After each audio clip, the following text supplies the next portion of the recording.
नमस्कार दोस्तों, welcome back to our channel friends. मैं आप सबका अपने चैनल स्टॉक्स फॉर लाइफ में बहुत स्वागत करता हूं। Welcome to STFL family. DFL में बस बात की जाए अभी के टाइम में जो सबसे मोस्ट हॉट स्टॉक है उसका नाम हमें IRCTC देखने को मिलता है।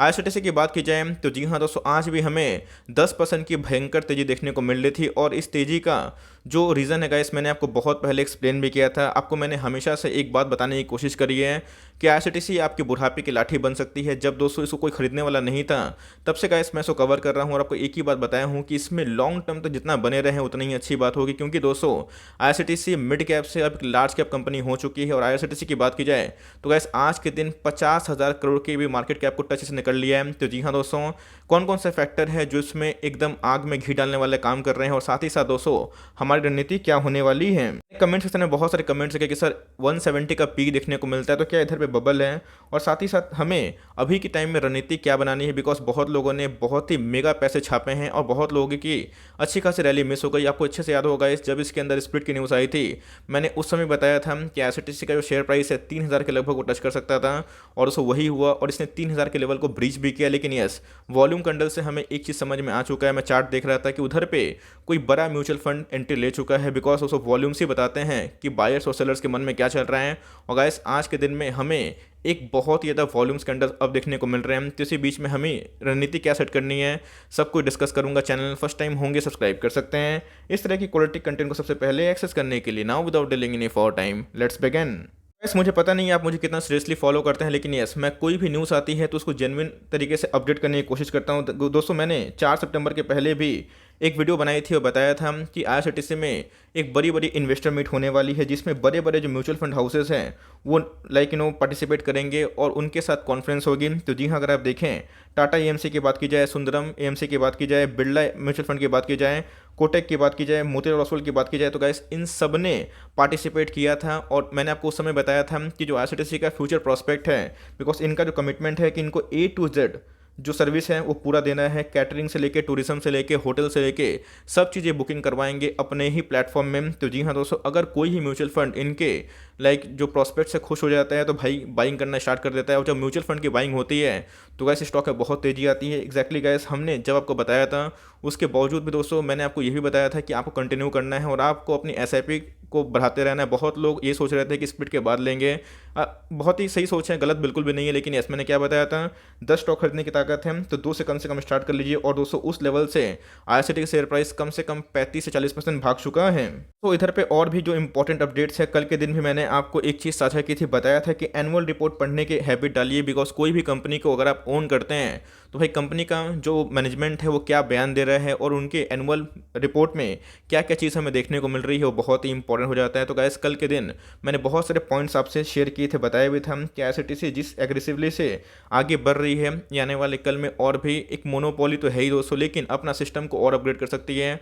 और जितना कन्विक्शन के संग कंपनी काम कर रही है तो मुझे लगता है कि आने वाले कल में जो भारत की आबादी है इसको बहुत जगह पर अट्रैक्ट कर सकती है। इसके पहले IRCTC की बात की जाए तो ट्रेन ट्रैवल को छोड़ के बस ट्रैवल की बात की जाए, एयर टिकटिंग की बात की जाए, अभी तो गाइस क्रूज में भी बुकिंग कर रही है। और उसके साथ साथ दोस्तों इनके 29 सितंबर को AGM होने वाले, जहां पे हमें फाइनली स्पीड के जो एक्स रेट देखने को मिलेंगे। तो जी हाँ दोस्तों, आपको पता है कि कभी भी स्टॉक मार्केट में एंट्री करते हैं तो उधर पे एक फियर एंड ग्रिड का साइकिल होता है। इसके पहले लोगों के अंदर एक फियर था कि भाई कैसे ये काम करेगी, कैसे इनके बुकिंग्स आएंगे। लेकिन दोस्तों अभी की बात की जाए तो वो फियर धीरे धीरे ग्रिड में कन्वर्ट हो रहा है और उसके बाद धीरे धीरे आपको वही साइकिल देखने को मिलेगा। तो जी हाँ दोस्तों, स्टॉक हो या फिर इंडेक्स, आपको स्टॉक मार्केट में रैली भी मिलती है और गिरावट भी होती है। लेकिन देखना बनता है आप कोई भी स्टॉक को निवेश करते हैं तो भाई एज ए बिजनेस पार्टनर निवेश करें, तब दोस्तों आपको उस स्टॉक में कन्विक्शन जरूर होता है। कल के दिन ही IRCTC की बात की जाए, टॉप 100 BSE लिस्टेड कंपनी की लिस्ट में शामिल होना अपने आप में ही बहुत ही बड़ी बात होती है। और अप्रैल के लोग की बात की जाए वहाँ से गाइस इसने पैसे डबल भी किए हैं। तो जी हाँ, ये बहुत ही अच्छी बात होती है। और मार्केट कैप की बात की जाए तो गाइस 50,000 करोड़ के मार्केट कैप को भी इस कंपनी ने आज के दिन ध्वस्त कर दिया है।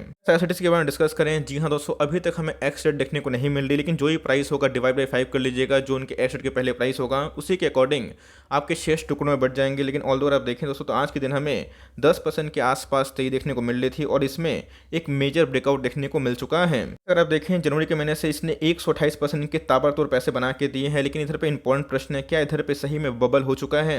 इसका आंसर मैं देना चाहूंगा। ऑल्दो आप देखें तो इधर पे दोस्तों हमें जो IRCTC का शेयर प्राइस देखने को मिल रहा था कोविड के पहले, ये 2000 के लेवल के लाइक सरफेस को टच करने वाला था, उसके बाद हमें एक गिरावट देखने को मिली और 50% दोस्तों अपने ऑल टाइम हाई से टूट चुका था। उसके बावजूद भी मैंने आपको एक ही बात बताई थी कि जैसे जैसे रीओपनिंग ऑफ ओपनिंग इकोनॉमी होगी वैसे वैसे इनके सेल्स बढ़ेंगे तो कंपनी के प्रॉफिट बढ़ेंगे। कंपनी मोनोपोली है तो कोई दूसरा कॉम्पिटिटर नहीं है, और उसके बाद हमें एक तेजी देखने को मिलेगी। तो जी हाँ, अगर आप प्रीवियस जो हाई है उससे कंपेयर करें तो जी हाँ, स्टॉक प्राइस में काफ़ी रैली देखने को मिल चुकी थी। लेकिन दोस्तों अगर कोविड नहीं आया होता तो उस समय से भी दोस्तों ये स्टॉक कम से कम 3000 के मार्क को जरूर टच करता है। तो जी हाँ दोस्तों, इधर पे अगर आप देखें तो ऑफकोर्स वैल्यूएशन महंगे हो चुके हैं, इसको मैं डिनाई नहीं कर सकता, लेकिन ऐसे स्टॉक में काफ़ी दम है। पी की बात की जाए तो 180 के आसपास पी है, लेकिन याद रखिएगा प्राइस टू अर्निंग का फॉर्मूला क्या होता है, प्राइस बाई अर्निंग।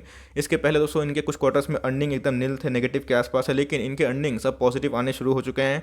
और अगर प्राइस के संग अगर अर्निंग से बढ़ते हैं तो कैसे उसी हिसाब से आपको पी एडजस्ट होता हुआ देखने को मिलेगा। लेकिन अगर आप देखें तो आज के दिन दोस्तों इधर पे 50,000 करोड़ की मार्केट कैप को इस कंपनी ने आज तोड़ दिया है। इसके बारे में डिस्कस करें, आप देख सकते हैं गाइस कि इतनी तेजी में भी 11% के आसपास क्वांटिटीज को डिलीवरीज देखने को मिल रही है, जहां पे आज 1 करोड़ 4 लाख शेयर ट्रेड हुए। उसके केस में अगर आप देखें 11 लाख शेयर्स को ऑलमोस्ट डीमैट में ले जाया गया है, और आज ही के दिन आईआरसीटीसी ने अपना फ्रेश हाई को भी टच कर लिया है।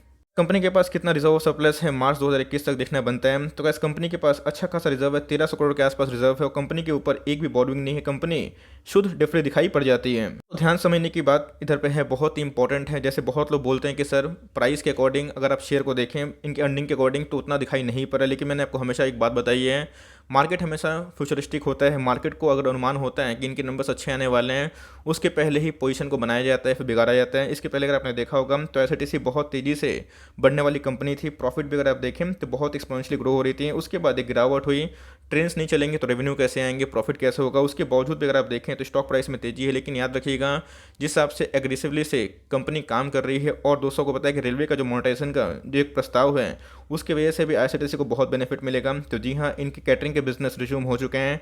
कंपनी की बात की जाए तो अपने ही प्लेटफॉर्म में बहुत सारे अन्य जो सुविधाएं हैं उसको भी दे रही है। तो जी हाँ, इनके जो रेवेन्यू है, इनके प्रॉफिट है, हमें लगता है कि Q2 में बहुत ही अच्छे आने की उम्मीद है। अगर यस कोरोना वायरस आता है थर्ड वेव तो ऑफकोर्स उनके लिए एक नेगेटिव बात होगी, लेकिन कंप्लीट लॉकडाउन का दोस्तों अभी तक कोई विचार नहीं है, क्योंकि जैसे जैसे वैक्सीनेशन ड्राइव बढ़ेगी वैसे वैसे लोग इधर पे एंट्री करना स्टार्ट करेंगे। और टूरिज्म की बात की जाए तो कैसे बहुत बूस्ट कर रहा है, बिकॉज कंपनी की बात की जाए टूरिज्म के क्षेत्र में सेक्टर में ये बहुत एक्सपोनेंशियली ग्रो करने वाली कंपनी बन चुकी है।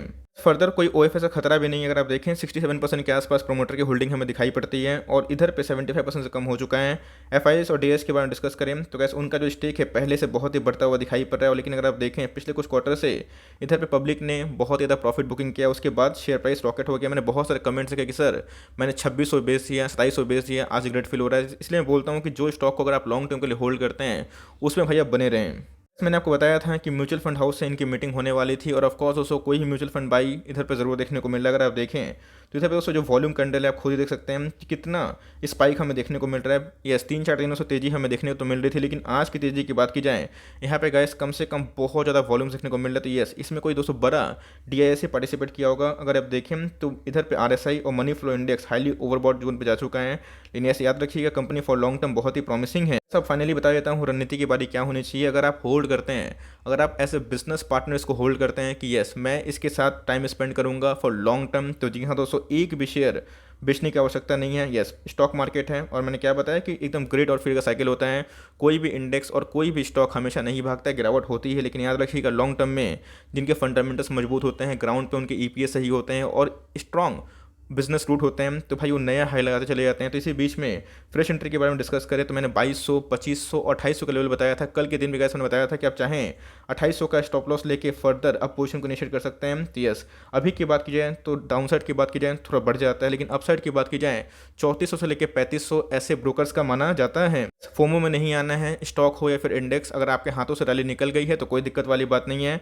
आप एसआईपी स्टार्ट करें, ये कंटिन्यू कर सकते हैं। 10 स्टॉक खरीदने की ताकत मैं फिर से बता रहा हूँ दोस्तों, 1-2 से स्टार्ट कर सकते हैं। लेकिन ऐसा अगर आपका प्लान है कि चलो स्प्लिट के बाद लेंगे, जब फ्रॉथ निकल जाएगा एक डाउन साइड आएगा, तो भी रणनीति खराब नहीं है। बिकॉज जब हमने इधर पे रिकमेंडेशन दिया था उधर बहुत लोगों ने बताया था कि सर गैप फिल होगा, वेट करना चाहिए। मैंने आपको उस समय बताया था कि ये एक मोमेंटम स्टॉक बन चुका है और शायद गैप फिल ना हो, और वही हमें देखने को मिल रहा है। तो दोस्तों प्रोबेबिलिटी है ही नहीं कि गैप को फिल होगा। लेकिन मैं एक ही बात बोलना चाहूँगा, फॉर लॉन्ग टर्म कंपनी बहुत ही खरा सोना है और आपको ज़रूर कंटिन्यू करना चाहिए। और ऐसे कंपनी को 20 साल को ले देखिए, बिकॉज 20 सालों में कंपनी मेगा वेल्थ क्रिएट करिए और क्या पता दोस्तों ये नेक्स्ट एमआरआई भी बन जाए। तो मेरे हिसाब से कंपनी फंडामेंटली अच्छी है, अपनी एसआईपी को कंटिन्यू करना स्टार्ट कर सकते हैं, खराब बिल्कुल भी नहीं है। लेकिन ऐसा अगर आप वेट कर रहे हैं तो आप वेट भी कर सकते हैं, लेकिन इधर पे गाइस बल्क निवेश मत करिएगा, बिकॉज यहाँ पे जो रिस्क टू रिवॉर्ड है सही नहीं है।